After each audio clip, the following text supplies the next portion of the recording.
tenemos noticias increíbles y es que estamos aquí reunidos para escuchar la palabra de Dios. Amén.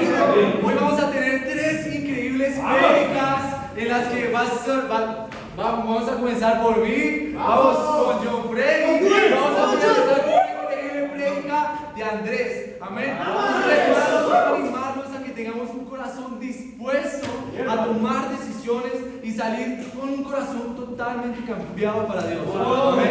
Hermanos, acompáñenme a una oración. Amado Dios, poderoso Padre, no merezco, Dios, estar aquí, Padre. No merecemos predicar tu palabra, Dios. Tú eres increíble, mi Dios. Yo te pido, por favor, Dios, que tu Espíritu Santo, Padre, nos inspire, Padre, a mí, a José y a Andrés, Padre, a predicar tu palabra, Dios. Que no seamos nosotros, Dios, lo que nosotros queremos, Dios, sino que sea tu palabra hablando, Dios, a esos hombres increíbles, Dios. Te pido, Dios, esto en el nombre poderoso de Jesús. Amén. Amén. Hermanos, estoy averiguando un poco y hay un entrenador de fútbol americano llamado Bill Cordell que dijo una cosa. Dijo: nada profundo sucede en tu vida cuando permaneces en tu zona de confort. Wow, y eso me llevó a pensar, ¿no? Y el título de mi prédica es La profundidad de darlo todo. Amén. Y muchos de nosotros estamos aquí y sabemos que es darlo todo. De hecho, cuando nosotros estudiamos la Biblia en el primer estudio, cuando leímos la escritura de Salmo 119, versículo 1 y 2, desde allí ya nos enseñan en los principios básicos qué es dar todo nuestro corazón. Pero saben, algo que me estaba pasando últimamente era que estaba dando mi corazón, pero no era completamente. Y ahí yo me hice la misma pregunta que un día Andrés me hizo. Y fue: bro, ¿qué tanto estás dando tu corazón del 1 al 10 para Dios? Porque esa pregunta la sabemos hacer muy bien, ¿saben? Pero ahora que nosotros somos discípulos, ¿qué tanto nosotros estamos dando nuestro corazón para Dios? Amén. Y ¿saben? Pero mi respuesta fue que yo no estaba dando totalmente mi 10 para Dios, mi 100% para Dios. Y si nosotros no estamos dando nuestro 100% para Dios, yo ahí comencé a analizar mi vida. Por eso el primer título de mi prédica es Profundidad de estar dispuesto. Amén. Para esto quiero que me acompañe a una escritura que está en 1 Samuel, capítulo 3. Primera de Samuel, capítulo 3, versículo 3 al 9. Al 10, perdón. Digo, hermano. Primera de Samuel, capítulo 3, versículo de 3 al 10. Dice: Samuel dormía en el santuario del Señor, donde se encontraba el arca de Dios. La lámpara de Dios todavía estaba encendida. El Señor llamó a Samuel y este respondió: aquí estoy. Y enseguida fue corriendo a donde estaba Elí y le dijo: aquí estoy. ¿Para qué me llamó usted? Yo no te he llamado, respondió Elí. Vuelve a acostarte. Y Samuel volvió a su cama. Pero una vez más lo llamó Samuel. Él se levantó, fue a donde estaba Elí y le dijo: aquí estoy. ¿Para qué me llamó usted? Hijo mío, respondió Elí, yo no te he llamado. Vuelve a acostarte. Samuel todavía no conocía al Señor, ni su palabra se le había revelado. Por tercera vez llamó el Señor a Samuel. Él se levantó y fue a donde estaba Elí. Aquí estoy, le dijo. ¿Para qué me llamó usted? Entonces Elí se dio cuenta que el Señor estaba llamando al muchacho. Ve, acuéstate, le dijo Elí. Si alguien vuelve a llamarte, dile: habla, Señor, que tu siervo escucha. Así que Samuel se fue y se acostó a su cama. Entonces el Señor se le acercó y lo llamó de nuevo: Samuel, Samuel, habla, que tu siervo escucha. Respondió Samuel. ¡Wow! Y esa escritura me inspira mucho, porque solamente imagínate que, no sé, algún hermano de la Repri, ¿no?, a las 2 de la mañana te despierte y te diga: ¿me llamaste? No, yo no te he llamado. Por segunda vez, me llamaste. No me despiertes, ¿sabes? Como, o estar así como súper cansado. Ya yo creo que la tercera vez te sientes como de mal genio. Y yo sé que eso va a ser ¿sabes? Pero, ¿saben? Samuel no se dio por vencido.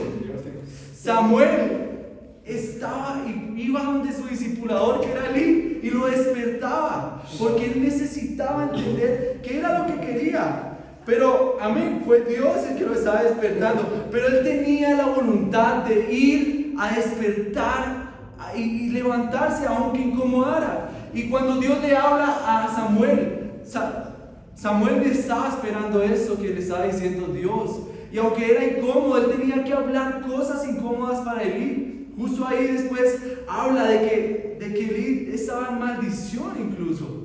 Entonces, justo después de eso, Dios le da a conocer la palabra a Samuel. Y ¿saben? Samuel estaba como súper dispuesto y no conocía la palabra de Dios. Ahora la pregunta es, nosotros conocemos la palabra de Dios, Dios nos la ha dado a conocer. ¿Qué tan dispuestos estamos nosotros a hacer la voluntad de Dios? Entonces, hermanos, y yo con esto quiero inspirarlos a que tomemos decisiones a estar dispuestos a hacer la voluntad de Dios. Pero ¿cómo podemos hacer la voluntad de Dios? ¿Cómo? Buscando nuestro discipulado, hermanos.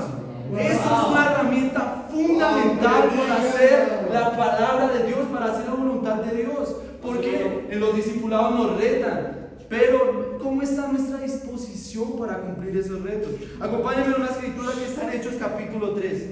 Vamos, hermano.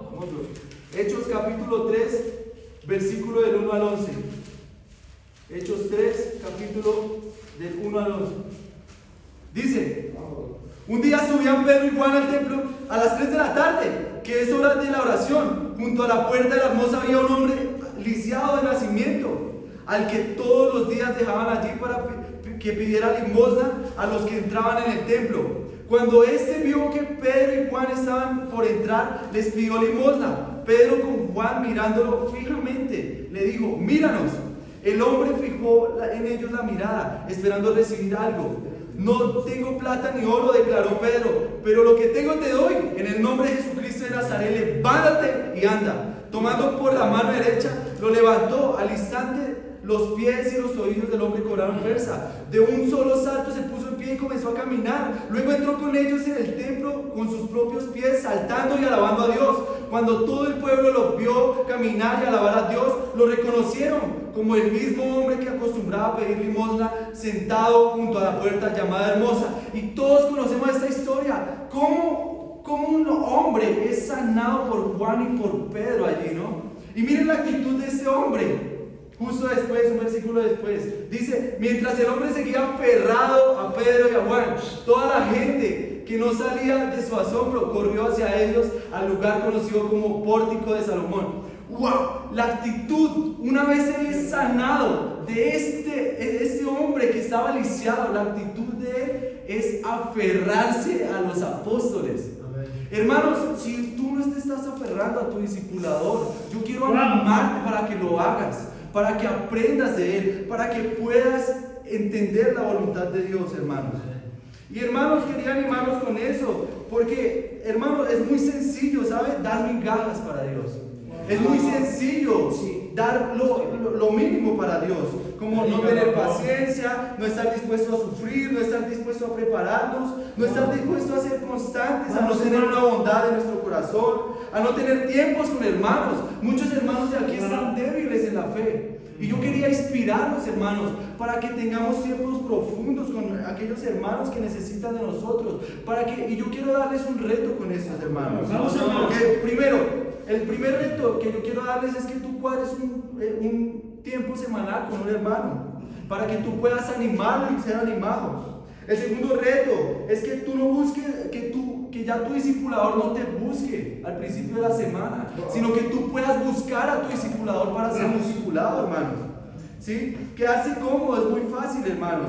Pero, hermanos, yo con esto quería inspirarlos para que ustedes tengan la capacidad de tener una disposición de darlo todo para Dios, hermanos.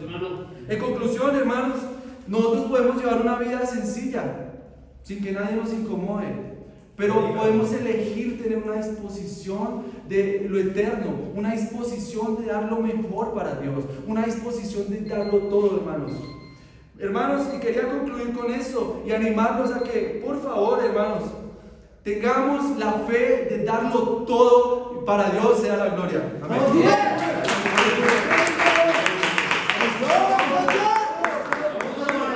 Buenas noches, hermanos, ¿cómo están? Muy bien, quiero contarles un poco de la historia mía. Cuando yo salí del colegio, primera vez que yo salía del colegio, mi sueño, mi principal sueño era estudiar ingeniería mecatrónica.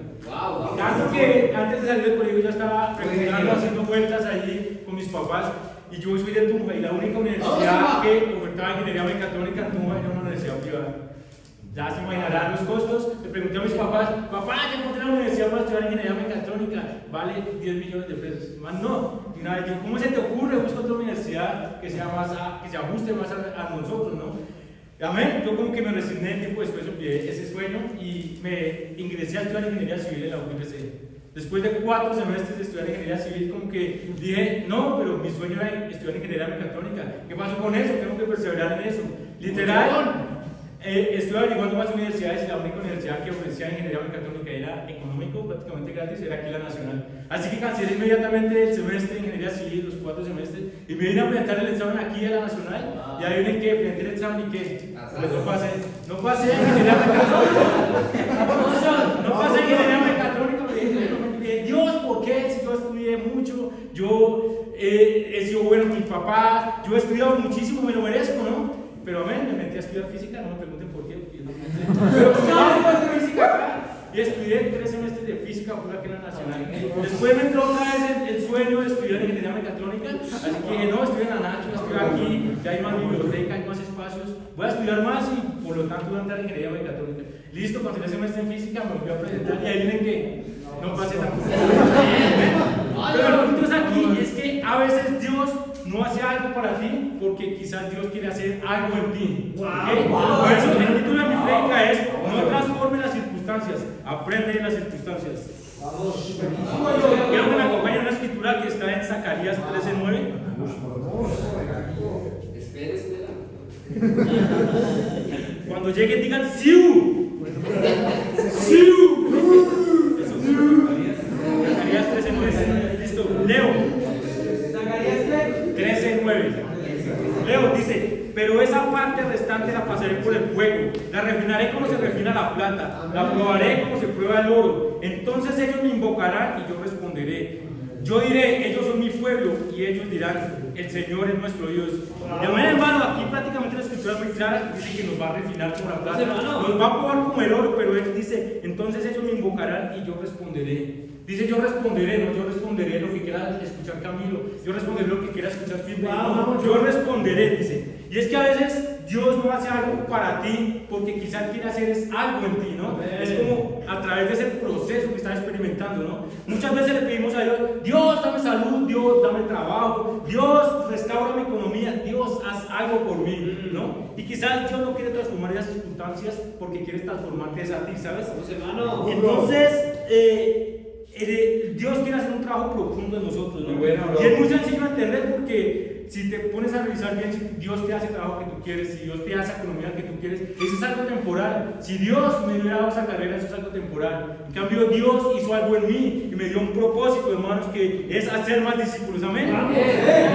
Y por eso Dios quiere hacer algo para ti y no algo en ti. ¿Sí me hago entender? Quiero que entiendan esto. Dios quiere hacer algo para ti. Entiendan eso. Dios no es como alguien que yo le pido y él me da. No. Dios mira lo que más merecemos nosotros. ¿Están conmigo? Entonces, Dios no hizo algo para mí porque si no yo estuviera estudiando ingeniería mecatrónica. Dios hizo algo por mí, y vuelvo y lo repito, Dios me dio un propósito y es hacer más discípulos. Quiero que me acompañen a esta escritura que está en Juan 15:1. Vamos, hermano. Juan 15:1 del 1 al 4. ¿Conmigo? Contigo. Dice, yo soy la vid verdadera y mi padre es el labrador. Toda rama que en mí no da fruto la corta, pero toda rama que da fruto la poda para que dé más fruto todavía. Ustedes ya están limpios por la palabra que Dios ha comunicado. Permanezcan en mí y yo permaneceré en ustedes. Así como ninguna rama puede dar fruto por sí misma, sino que tiene que permanecer en la vid. Así tampoco ustedes pueden dar fruto si no permanecen en mí. Y bueno, muchos saben, la mayoría saben que yo soy de Cúcuta, ¿no? Allá también se siembra un cultivo que es el durazno, ¿no? Muchas veces se le hace un proceso de poda, que es un proceso que es necesario hacer a los árboles para que se restauren, si me hago entender, como para que se vuelva más fuerte, porque cuando tú le quitas las ramas, le quitas las hojas a un árbol, el árbol ya no malgasta energía en mantener esas hojas, esas ramas, sino que enfoca su energía en crear raíces profundas para alcanzar, para penetrar más en el suelo y así alcanzar los nutrientes que son necesarios para volverse más fuerte cuando pase esa poda y llegue la primavera, el árbol va a dar fruto más de mejor calidad y mucho más abundantemente. Muchas veces pensamos que ha sido Satanás el que nos pone en esas pruebas y muy pocas veces pensamos que es Dios el que nos pone allí, el que nos lleva allí para poder procesarnos, para poder hacernos más fuertes, para hacernos que creemos raíces más profundas en el suelo y podamos mantener más fuertes frente a las pruebas. Así que quizás Dios no quiere transformar las circunstancias por lo que quiere es transformarte a ti, amén. Porque Dios no quiere hacer algo para ti, porque Él está más interesado es en hacer algo en ti, para que en ese proceso que estés experimentando seas más fuerte y puedas resistir esos huracanes, esos vendavales que a veces nos azotan, ¿no? Así que, hermanos, en conclusión, no claudiques en tu lucha, no dejes que el enemigo te robe esa cosecha que tanto has trabajado, no dejes que te escape de tus brazos ese fruto, amado, que has creado durante mucho tiempo. Y no importa si tú dices, no, pero no tengo ni cara para orar por Dios, no importa, arrodíllate y así no digas nada. Dios conoce tu corazón y Dios sabe qué fuerzas necesitas para seguir adelante. Y para Dios sea la gloria.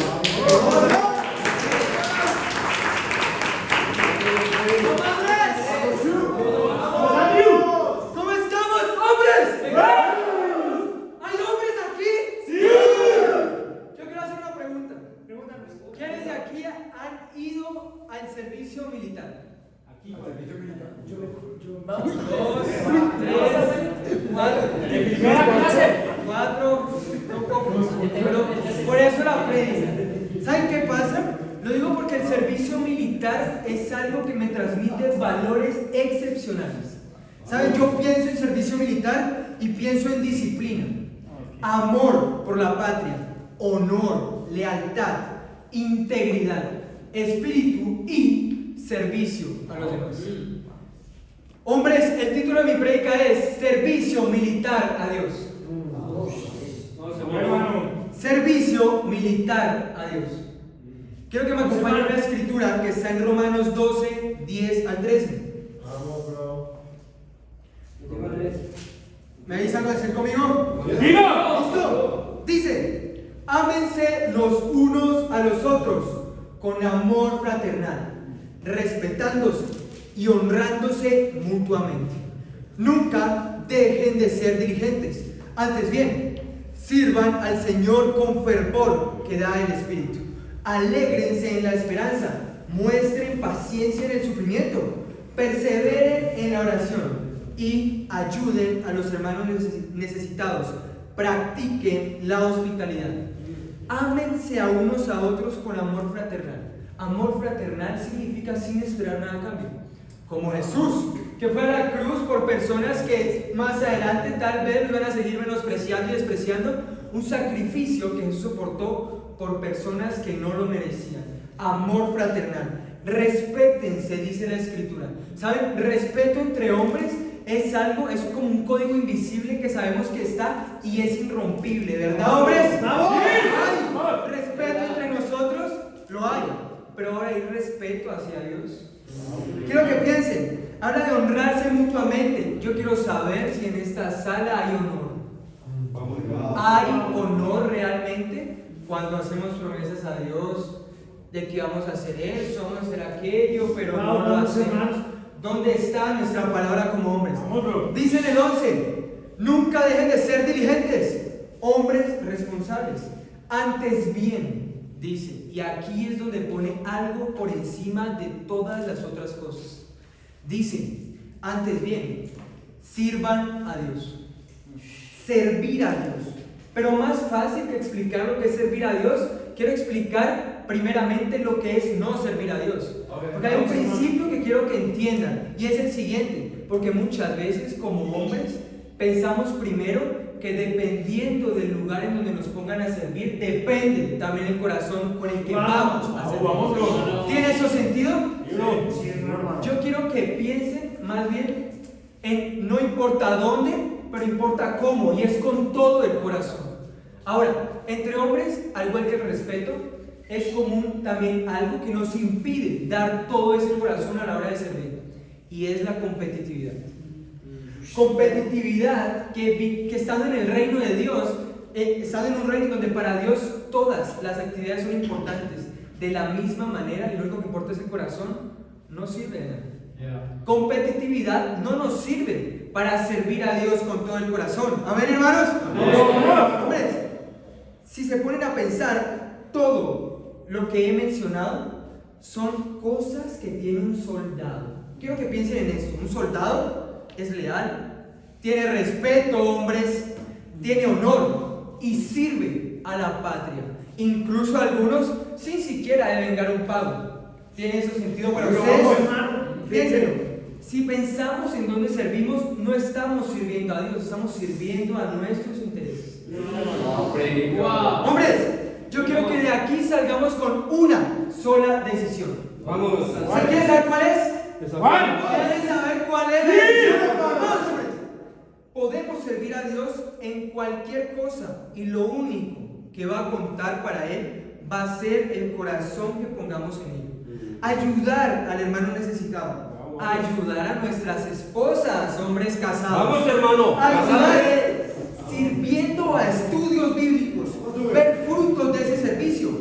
Hermanos, ¿saben? Personas que me inspiran muchísimo por lo que significa y comprenden de servicio a los demás.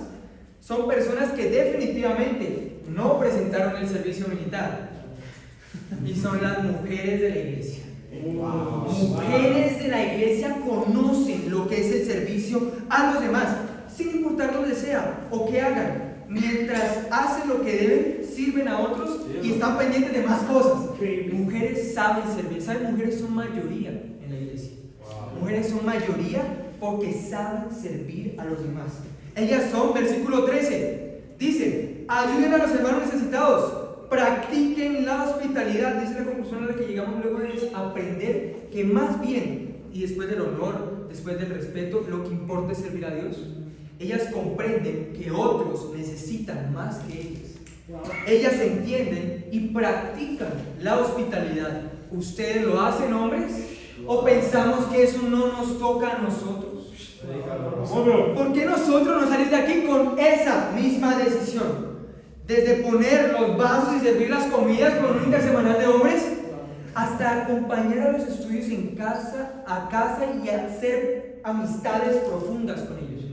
Servir, y que no nos baste con eso, sino que vivamos para servirles, darles la oportunidad a ellos de conocer lo que ya una vez hicieron por nosotros, que no se nos olvide, y que conozcan aquello a lo que estamos llamados los que conocemos, el amor de Dios. ¿Tiene sentido, hombres? Si aquí hay soldados llenos de respeto hacia Dios, honor hacia Dios, amor hacia Dios.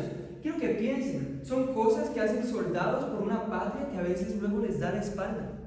Y no nosotros por un Dios que siempre es fiel.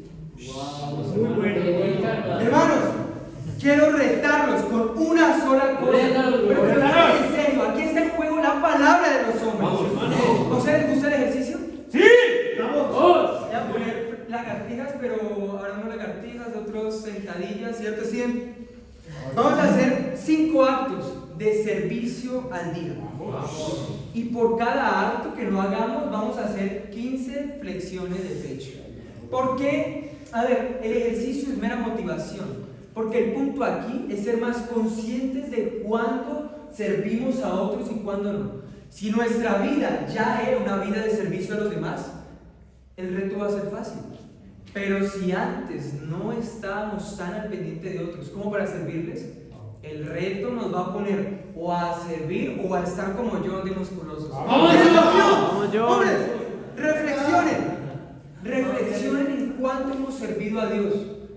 Y nuevamente, esto es entre ustedes y Él. Yo no voy a estar pendiente de si hacen o no las flexiones, de si cuentan o no los actos de servicio, pero yo los quiero animar a estar conscientes de cuánto ayudamos a otros y cuánto impactamos en la vida de otros a causa de ese servicio. Para Dios en la gloria. Amén.